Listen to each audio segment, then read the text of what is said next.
Round 2 of Brexit talks have started in Brussels. Britain now has less than 20 months until it leaves the EU, and many issues still need to be ironed out. With more on this and other news around the world, we turn to Ro Aram.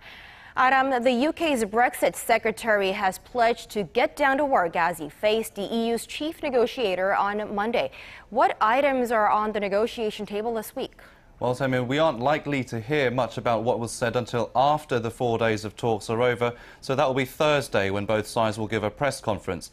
Key agenda items are likely to include any divorce bill the UK might pay into EU coffers. The EU wants around 60 billion euros from Britain, but London will try to settle for less.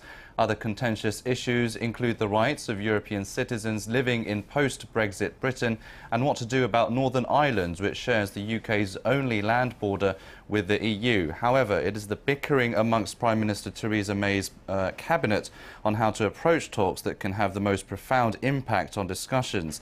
This concerns European officials as it creates uncertainty about Britain's position on divorce terms, and a muddled message from the UK could strengthen the EU's hand in negotiations. Davies, who is back in London after a brief encounter with his EU counterpart, is being blasted by British lawmakers for cutting his trip to Brussels short and also sitting at the table with no briefing notes.